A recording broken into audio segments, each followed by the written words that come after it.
बिस्मिल्लाहिर्रहमानिर्रहीम।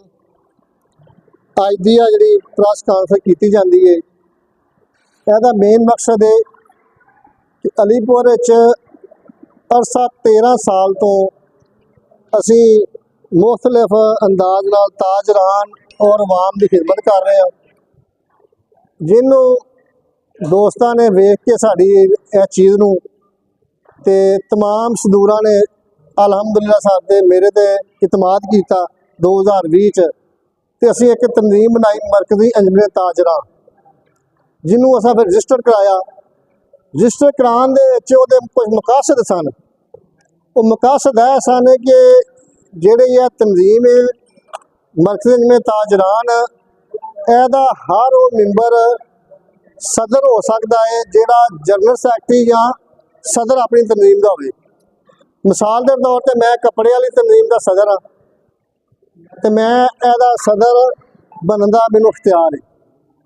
नंबर 2, ये जेड़े मेन उहदे होणगे सदर और सैकटरी, वो ही वोट देने का इख्तियार रखेंगे।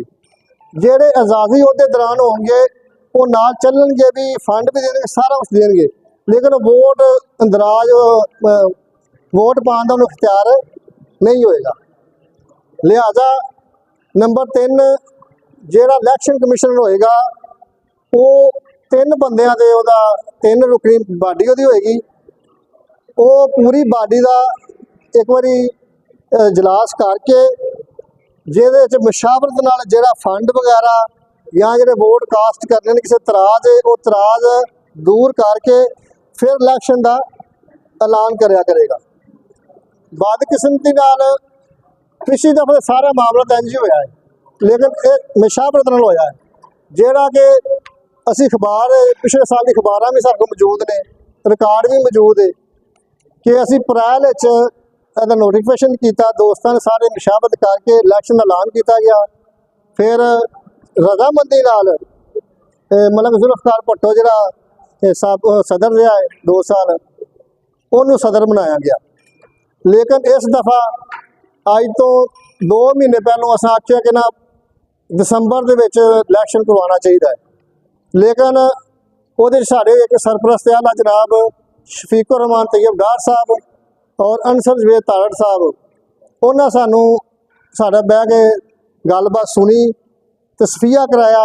वो सानू उन्हें आख्या कि क्योंकि अप्रैल इलैक्शन होया सी, लिहाजा अगले अप्रैल ही दोबारा इलैक्शन 2 साल होणगे तो फिर होएगा। असी मुतमिन हो गए। साढ़े सरपरस्त साहब उमरे ते गए 2 साल, जिसे पता है जी, वो जान तो फौरन 2-3-4 दिन बाद इलैक्शन कमिश्नर और जिहड़ा सदर साबका है मलक जुल्फकार भुट्टो और जनरल सैकटरी, उन्होंने आपस कट्ठ जोड़ करके ते यानी कि परसों का ही शेड्यूल जरा साड़ी बगैर मशावरत तो बगैर दे छड्या। एक दिन वो फिर टैक्नीकली खराबियां की कि जिहदी वजह तो साड़ी तंजीम बनी सी, वो सारे रूल जिहड़े पामाल किए गए।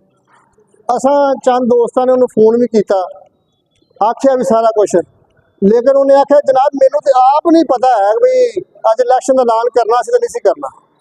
असीं आख्या फिर तेनों की पता, मैनू 10 मिनट पहलों आख्या भी थैला लै आई तो असी ऐलान कराना है, क्योंकि वो मैं भी नहीं सा शामिल, क्योंकि मैं साबका सदर भी रहा वा और सरपरस्त भी रहा होया वा।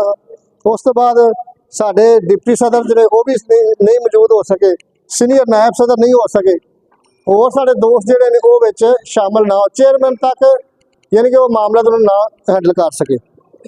असां उन्होंने समझाया भी यह मामला गलत है, लेकिन साडी गल नूं ना मन्निया, जिहदी वजह तो सानू फिर मजबूरी नाल अज स्टे लियाना पिया।